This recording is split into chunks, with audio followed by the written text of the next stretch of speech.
Have you ever wondered what separates the legendary traders from the rest of us? Is it a secret formula? A crystal ball? The truth is far more profound. Today, we're diving deep into the minds of two titans who cracked the code of the market over a century ago.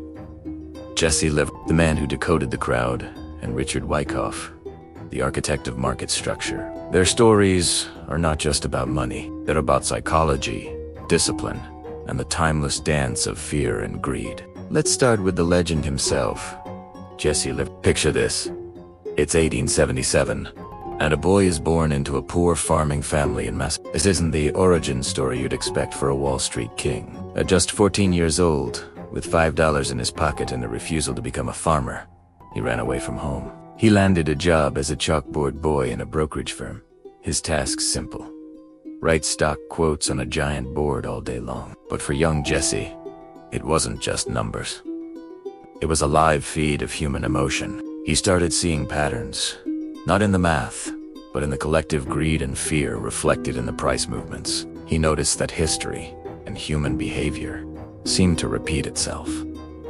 This was his real education. He took his observations to the bucket shops, speculative betting parlors, where he could wager on stock prices without actually owning them. With his initial $5, he began to trade. Within a few weeks, that $5 had turned into 1,000. That's a 200x return.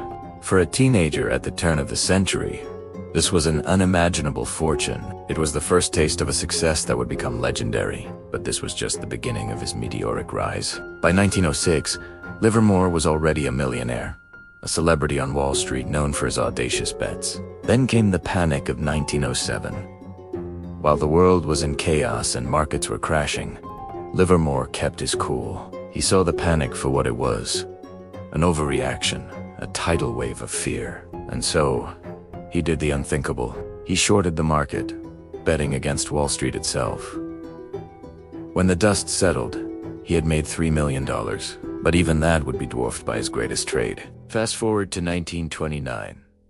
The roaring 20s were in full swing, and optimism was at an all-time high. But Livermore, once again, saw the signs the crowd was ignoring. He sensed the underlying weakness, the house of cards ready to collapse. He methodically built a massive short position. As the Great Depression struck and Wall Street imploded, Jesy Livermore made over $100 million. In today's money, that's more than $1.7 billion. It remains one of the single greatest trading feats in history. So, what was his secret? Livermore's philosophy was elegantly simple. The market is never wrong. Opinions often are. He believed the price tells you everything you need to know. He famously said, "It's not the buying or the selling that makes the money, it's the sitting and waiting." He wasn't trying to outsmart the market. He was trading against the predictable, emotional nature of human beings. He understood that price is simply a reflection of collective psychology. The only way to win, he argued, was to conquer your own emotions with ironclad discipline. But his story is also a cautionary tale. Despite amassing fortunes that could last lifetimes, Livermore lost it all several times. He was a master at reading the crowd's emotions, but in the end, he couldn't always escape his own impulses. His life had a tragic end, but his wisdom is eternal, immortalized in the book Reminiscences of a Stock Operator, a text still considered the trader's Bible to this day. While Livermore was the swashbuckling artist of the markets, another genius was quietly working to turn trading into a science. Enter Richard D. Wickoff, the architect of market structure. Born in 1873, his journey also began on the ground floor of Wall Street. At 15, he was a stock runner, an apprentice in a brokerage house. He was a meticulous observer. By the time he was 25, he didn't just work for a firm. He owned one. He was trading his own account, often with amounts far larger than his clients' entire portfolios. Wickoff watched the masters at play titans like Livermore and JP Morgan. He wasn't just starstruck, he was reverse engineering their success. He realized something fundamental. The market is a grand theater, and the smart money, the large institutions and expert traders are the directors. They operate with a plan, a script, and the crowd, the public, They are always late to the show. They buy when the smart money is selling, and sell when the smart money is buying. This insight led him to develop the Wickoff method, a system for reading the market's underlying structure. It's a framework that forms the backbone of how professional market makers operate, even today. He saw the market move in distinct phases, a cycle driven by the invisible hand of institutional players. The Wickoff method breaks it down beautifully. First, there's accumulation. This is when the smart money quietly buys up assets. Often when prices are low and public sentiment is bearish, they're buying while everyone else is panicking and selling. 10 stay. Spring or shakeout.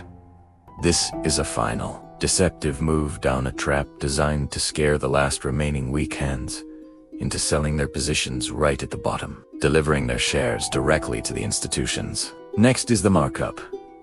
This is the real uptrend, the phase where prices start to climb steadily. It often begins when most of the public has given up or is still too scared to buy. Finally, we have distribution.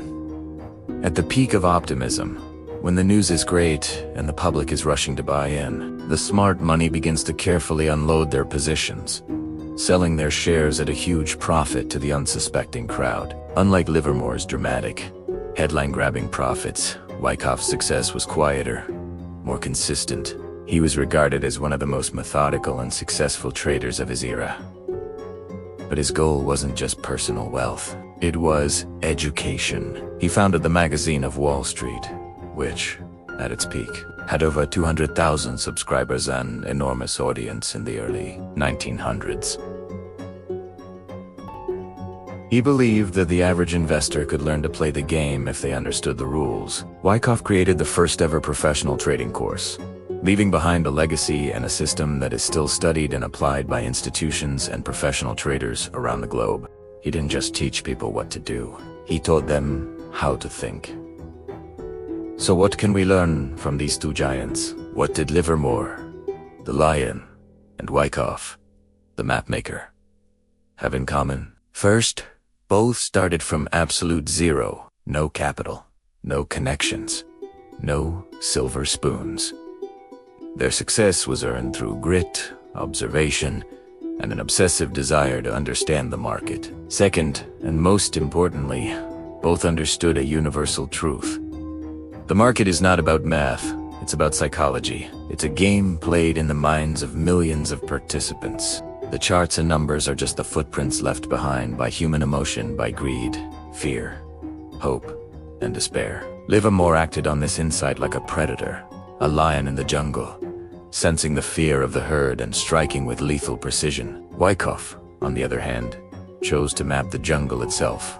He documented the watering holes, the hunting grounds, and the seasonal patterns of the beasts that roamed within it. One was an artist, the other an architect.